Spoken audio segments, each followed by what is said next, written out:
ఒక్క సెకండ్ ప్రమిళ గారు ఇక్కడ ఒక మాట అండి,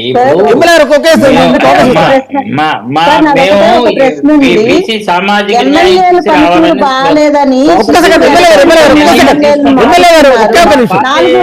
సంవత్సరాల నుంచి వాళ్ళ పనితీరు బాగలేనప్పుడు వాళ్ళ చేత పనిచేపించడం చేత కాలేదా జగన్మోహన్ రెడ్డి గారికి? సంక్షేమ పథకాలే వీళ్ళ పరమావధి. సంక్షేమ పథకాలు అమలు కాలేదు, సరిగ్గా మేము పరిపాలన చేయలేదని మీరు ఒప్పుకున్నట్టే కదా.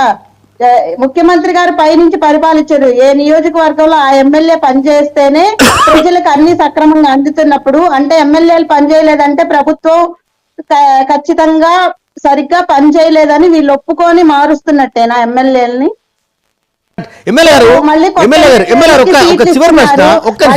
వాళ్ళ చేత పని చేపిస్తారని వీళ్ళు గ్యారంటీ ఇవ్వగలరా? Right right. ఎమ్మెల్యే గారు, ఇవాళ కరణం ధర్మశ్రీ లాంటి సీనియర్ ఎమ్మెల్యేలు మంత్రి పదవులు ఆశించి భంగపడ్డ వాళ్ళు, చాలామంది పార్టీకి విధేయులు పనిచేసేవారు, ఫోన్లు వస్తే లబ్డబ్ అని కొట్టుకుంటుంది. ఎప్పుడు తాడపల్లి నుంచి ఫోన్ వస్తుందా, ఎప్పుడు సీటు మారుతుందా? అంటే కరణం ధర్మశ్రీ లాంటి వారికి కూడా సీటు గ్యారెంటీ లేని పరిస్థితి ఎందుకు వస్తుంది? ఎందుకు వైసీపీ ఎమ్మెల్యేలో ఇంత అభద్రతా భావం, వైసీపీ పార్టీలో ఇంత అభద్రతా భావం అంటే ఏం చెప్తారు? అది అభద్రత భావం అనుకుంటే ఎలాగండి? ఇప్పుడు ఎవరు పనికి వస్తారో, ఎవరు బాగా పెర్ఫార్మెన్స్ బాగా ప్రూవ్ చేసుకుంటారో, రేపు ప్రజాదాన్ని ఎవరైతే పొందగలరో మా నాయకుడు వాళ్ళని నిర్దేశించి నువ్వు ఈ ప్లేస్కి వెళ్ళి లేకపోతే ఈ ప్లేస్ లో పోటీ చేయని చెప్తారు. నాయకుడు ఇప్పుడు పార్టీకి వ్యక్తి కాదు కదా ముఖ్యం, పార్టీ ముఖ్యం.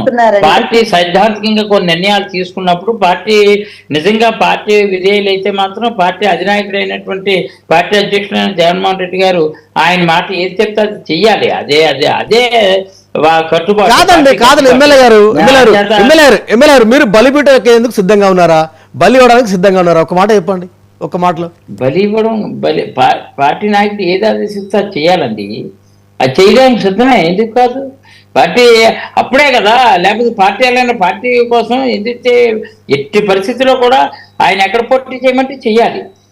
ఇందులో తేడా ఉండదు. కాకపోతే ఏంటంటే మాలాంటి వాళ్ళు ఏంటంటే కష్టపడి మేము ఆ రోజు నుంచి ఈ రోజు వరకు చేస్తున్నాం కాబట్టి మా స్థానాలు ఏవి మార్పు ఉండవు అనేది మా నమ్మకం. లేదని స్థానంలో మార్పు ఉంటుంది, ఇంకో దగ్గరికి వెళ్ళి పోటీ చేయాలని అన్నప్పుడు తప్పదు. నాయకుడు ఏది సూచిస్తే అది చేయాలి, అది ధర్మం. అదే కదా పార్టీ నిబద్ధత. అది లేకపోతే ఇంకా పార్టీ కట్టుబాటు ఏముంది, పార్టీ క్రమశిక్షణ ఏముంది, అది ఆలోచించుకోవాలి కదా. కానీ డెఫినెట్లీ ఈరోజు చెప్తాను, ఎవరు ఎన్ని అనుకున్నా సరే ఎంత ఎక్స్పెరిమెంట్స్ ఇలా చేస్తూ కూడా ఇంత కసరత్తు చేసి ఇంత గట్స్ ఉండి ఇలా 60 మందిని మార్చినా సరే పార్టీ పదిలంగా ఉంటుందని అనుకుంటే మాకంటే ఇందో రేపు నుంచి ఇంకా లోకలు మొదలవుతాయి. వాళ్ళు ఎందుకు పొత్తులు అంటున్నారు, కడుపులో కత్తులు పెట్టుకుంటున్నారు, రేపు పొద్దునేమో జిత్తులు పీక్కుంటారు. కేవలం ఇంకొక 1 week అవ్వచ్చు, టీడీపీ అవ్వచ్చు. సో మేమైతే మాత్రం మాకేం లేదు, మా నాయకుడు చెప్పిన ప్రకారం మేము నడుచుకుంటాం 100%. మేము మొన్న గెలిచినటువంటి సీట్లు కన్నా అయ్యే గవర్నమెంట్ ఫామ్ చేస్తాం. ఇందులో రెండో మార్పు లేదు. ఇప్పుడు మాకు ఆడ ఎమ్మెల్యే సీటు మీకు పోటీ ఇచ్చి మా దగ్గర సీట్ లేదు అంటే మా దగ్గరికి వస్తున్నారు పార్టీలో చేరేదానికి. మేము ఎమ్మెల్యే టికెట్ ఇలేము అంటే కూడా మా దగ్గరికి వచ్చి చేస్తున్నారు పార్టీలో.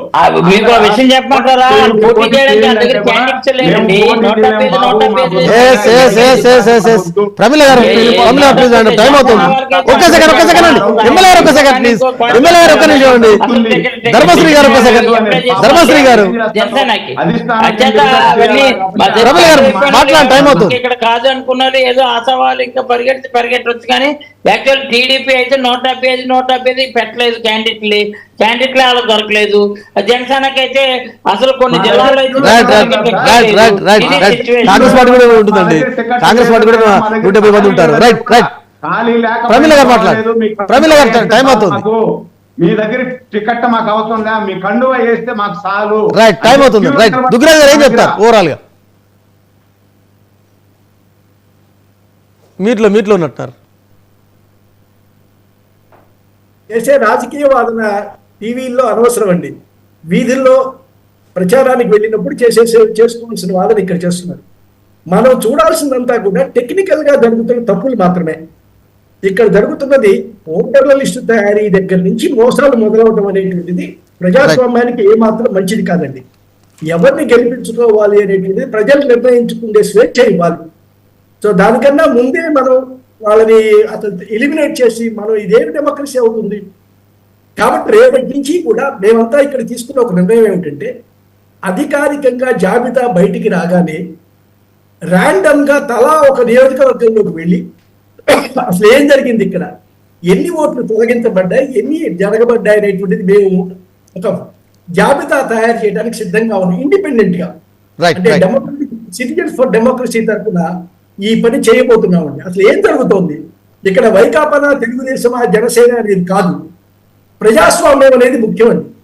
ప్రజాస్వామ్యంలో స్వేచ్ఛగా ఓటు వేయాలి, ప్రజాస్వామ్యంలో వారి భావ వ్యక్తీకరణ ఉండాలి, రైట్ దానికి అండి. తగిన వాతావరణం కల్పించాలి. ఈ వాతావరణం ఎన్నికల సమయంలో కల్పించాలని మేము కోరుతున్నాం.